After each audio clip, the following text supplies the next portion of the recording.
shall we? I like that. I like whatever you got going on over there. The simple stuff.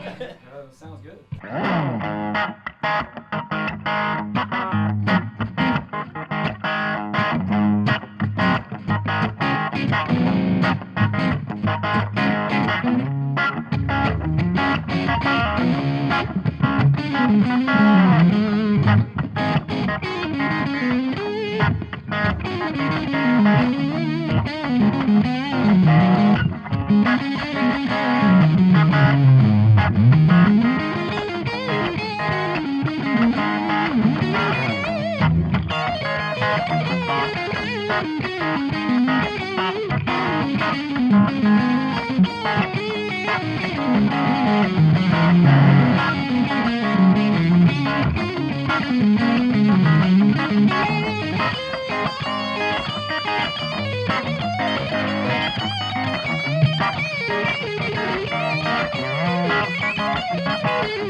Dude, what was that effect? That was just an octave. I just wanted to play with my octave for a minute. Dude, well, how's it going, guys? Michael here again, and I'm with my friend Kajun Kelley, and you are a bad motherfucker. Thank you, brother. You sound great. You sound great, man. Oh, dude. This is fun. Yeah, I'm so happy you came over. So, my drummer in my band, his name is Matt Bowers. He's a great guy. He's a great guy. I hope he's watching. I told him that you were coming over. He's like, dude, Kajun's the man. And like, I see all your videos and stuff, like, especially, like, the harmonized stuff that you did, Oh, that was my Ian Thornley geekiness. Dude! Well, I don't see many people that can pull that stuff off. And, like, anyway, thank you for coming over. Thank you for inviting me. It's awesome. Fun. So, first off, I want to talk about this thing. Right? So everybody complicated right away. Yeah, well, everybody comes in and they bring their gear, and everybody wants to talk about the guitars and amps that they play. And most people that are gigging a lot like we are playing tube amps, right? And you come in with this thing, and I've literally never seen one before. So I'm excited to get the rundowns. This is a Kemper, right? This is a Kemper profiling amp, and what that is, the difference. All right, I don't know where to start with this. Well, first of all, it's solid state. You just start. Yeah, it's solid solid state. Nothing. Solid state. So the way this works, I know most people are already familiar with modeling apps, Line 6, Fractal, all those. Yeah. Modeling apps, basically what they did is they figured out like a computer algorithm of how to imitate these, famous tube amps. Right. And keep it solid state, so no matter how loud you play, whatever, you're getting those tones. The way a Kemper works is they actually take those mics, put them in the studio, take those amps, put them in the studio, mic them up, get them at that sweet spot, get the mic in the sweet spot. Get it just right. And they profile it. Like they literally run, like say this was a Marshall JCM 800 that I'm playing Right. here. You mic that, you get that where you got it in your control speakers, like sounding sweet as can be. Right. And then you run that mic into this, and you literally just play chords. You hit profile, and it somehow memorizes what this does. And it saves like. That real sound? It saves that real sound. Get out of here. Now, I'm telling you that's how you do it, and I haven't done that yet. But when you buy these, it already comes with like 200 profiles in it. And then on top of that, which is another thing I haven't done, I've only had this for 8 months now. Yeah. So, and like I was telling Mike before we started, I'm the kind of guy that doesn't read manuals. so just plug it in. But mess with the buttons. But this is what I know is you can take this. It's got a USB port on it. You can plug this into your computer. You can go on Kemper's website and you can basically download where people have made profiles of any app that you can think of. You can go on there. Now you'll find some profiles even within here. There's certain people that make profiles that are like studio quality, really well done profiles. Like there's a guy named Michael Britt. Even before I bought this, I read up that like any of his profiles are to die for because that guy he's a guitar player that is a studio engineer, producer. He has all these vintage amps. He's got a top of the line studio. And so he's programs, and then what you can download them from him and do it right to the amp. and there's money in there now. There's actually like Michael Britt, like when you get this, I'll have to search for it and tag it in the video. You've got a few of his profiles already in here. I mean, you can go on his website and you can download like a Vox package but you're getting literally like for something like $20, you're gonna get like 15 Vox profiles. And it's all like at the perfect volume, at the perfect breakup, mic'd correctly, right. And it's exactly. And what's great about that is no matter how loud or quiet you need to play, you're not gonna. It's still gonna be that tone, unlike a tube amp. Yeah. Which any little fluctuation in your sure, everything changes. Yeah, or the power, all of it. Yeah. So I mean, like this for example, there's another guy I read really good things about named Top Jimmy. That's what he calls himself in his profiles. I was going through the presets in here, and this is a Marshall Bluesbreaker 45. And I had read, this is crazy the way this worked out. Frankie G, Yeah, sure. He put up he shared on Facebook an article of like the 10 most sought after combo amps. And I was reading about a Marshall Bluesbreaker 45, and it said this was like made in between like the Fender and Marshall. It's like Marshall's version of a Fender way back. Yeah. And what was awesome about it is you get that Marshall overdrive, but it also cleans up the way a Fender does. Yeah. And I was like, that sounds like something I'd be interested in. So no shit, I go downstairs, I get on my Kemper, I go, I wonder if there's one of those in here. And sure enough, this is a Marshall 45 Bluesbreaker by this guy Top Jimmy. And you can listen like yeah, let's hear it. Here, let me give you. That's got some effects on it. Let me find one. It's got like this has got. It's pretty straight ahead. That's with my volume and about 2.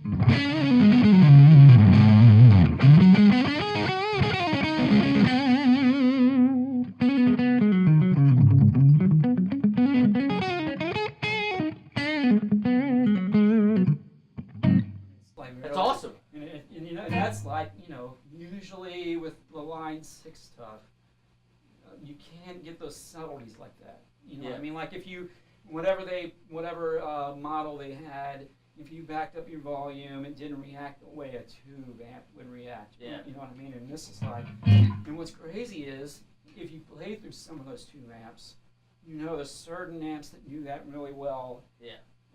And then other ones that just cloud up. Yeah. What's crazy is the profiles will react exactly like that. Like, I don't get how just by miking it and going down, down, down, through, you know, and it capturing that. That's I unbelievable. don't know how it captures all those subtleties. Like, whatever gremlins they figured out. Yeah. I don't know. But Well, let's works. hear another couple of your go-to sounds with this thing. That- So we can let people hear it.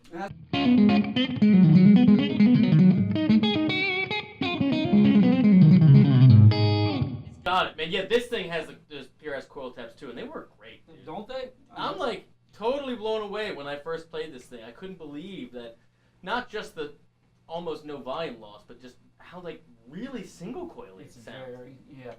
Now, I modified this when I've had this 20-something years, Yeah. this guitar.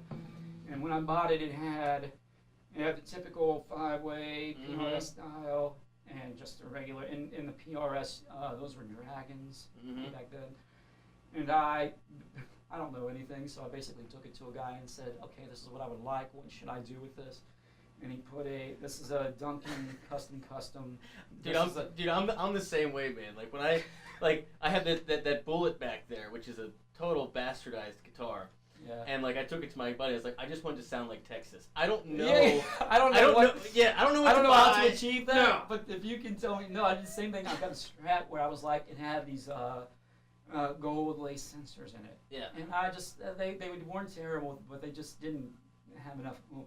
And I was like, what do I need to get? And I took it to the same guy, a guy named Matt at Action Music in Falls Church. He's great. Gotcha. And he said, I got you. Like, basically, like you said, I described him. I want this Stevie Ray thing, but I also want to be able to do, like, Jeff Beckish. Right. And so he put, like, a JB, one of those, it's like a humbucker, but in a single space in the bridge. And then he put, I don't even know what they are, like DiMarzio Blues somethings in the, but all I knew was when I got back, I was like, yep, that's what I wanted. Thank you. Awesome. Well, let's play another one. I see a request up there. Somebody wants us to do some fast in E minor. So I'm sure you're okay with that.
Yeah, you're a great tapper, man. That is cool stuff.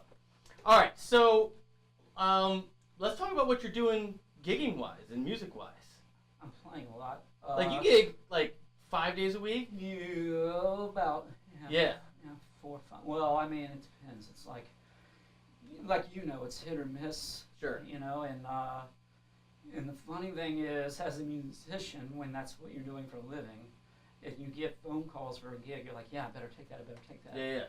Because you never know. Like this month, the beginning of the month, I think I played something like 12 gigs in 14 days, and like a couple doubles in there. Yeah. And then, the next week I might have one gig. You know what I mean? Yeah, so sure. you gotta basically take it when you can get it. But right now I've got my own trio.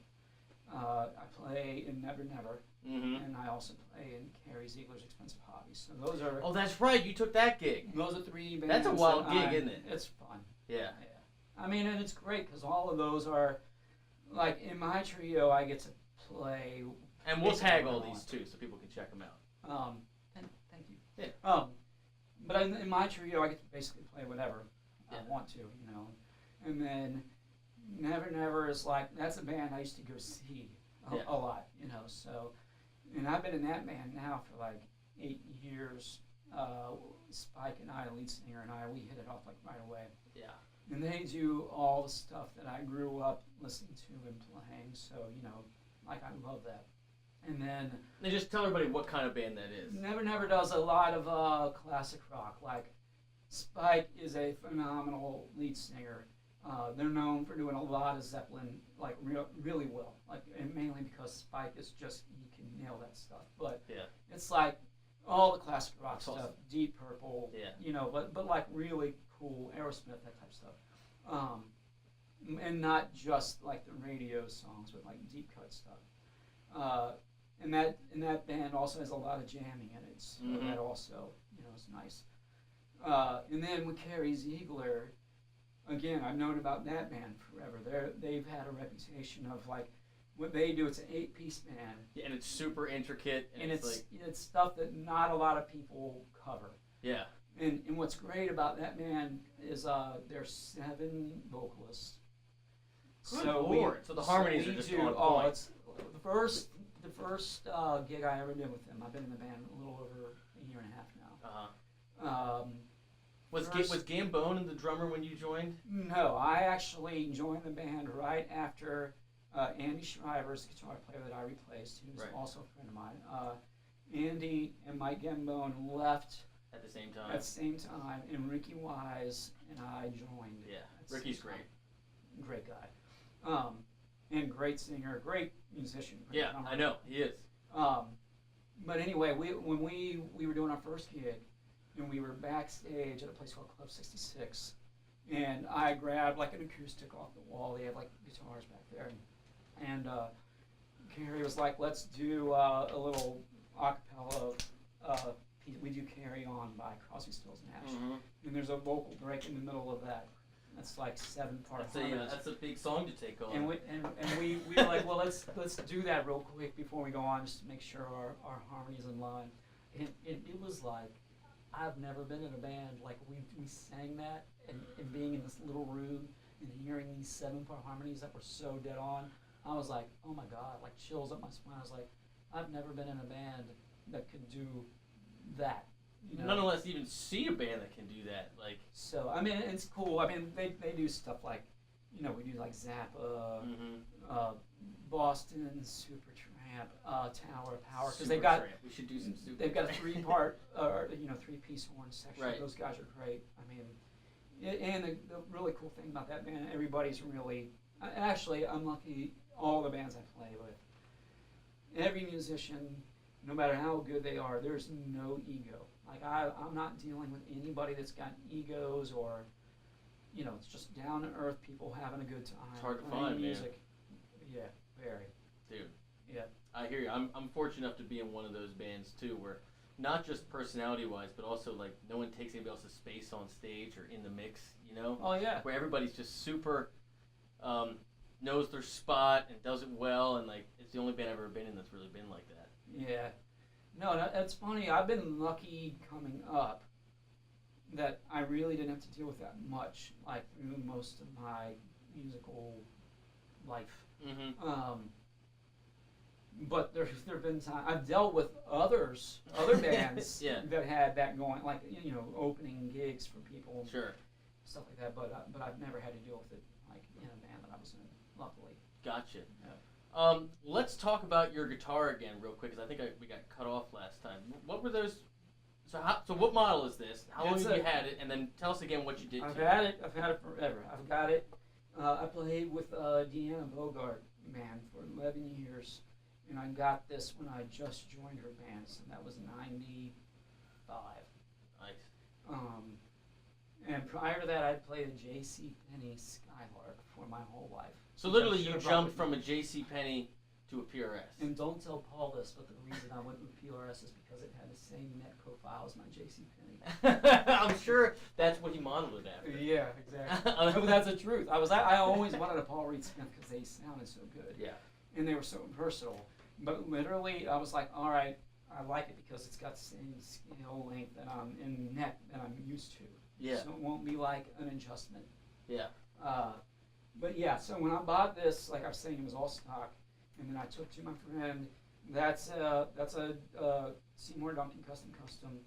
That's a DiMarzio PAF Pro. Gotcha. I got rid of the 5-way dial because I could never get used to it, and put 3-way, and then I got the pull pot put in there. Yeah, that's awesome. Now, is that that's your main guitar? Do you gig with two? Do you have like a backup? Like, what's your other thing? It's so terrible. I've got other guitars. I've got a Les Paul that I love.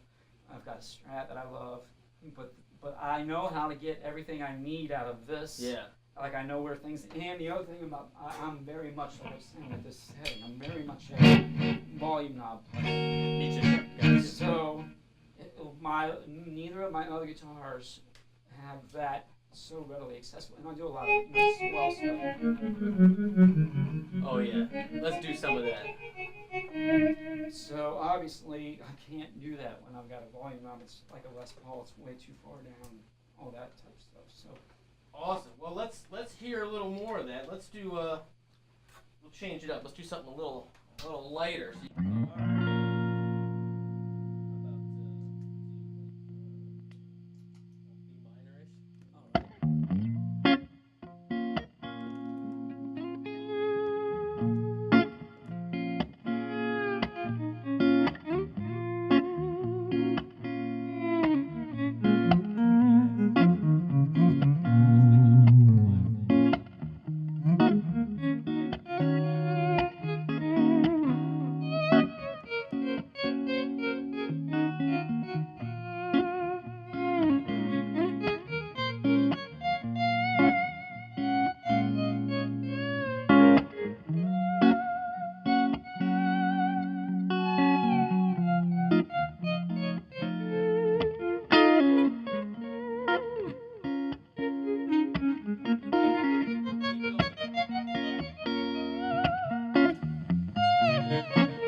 so much for coming over, dude. Oh man, Dude, you sound great. This has been a lot of fun for me. Thank you.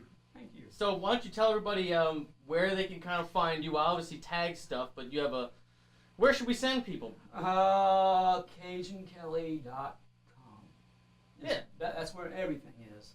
And it's KajunKelley. So my wife's maiden name is Kelly with an EY. Ah, an EY. Yeah, so I went. EY. Yeah, so I went. I went to put your name in, and I put LLY, and I was like, I got a feeling he might be an EY. So I checked, and I was like, hot damn, he's an EY. That's what John Tamakis calls me. That's his EY. EY. That's his Yeah. name. Yeah. Gotcha.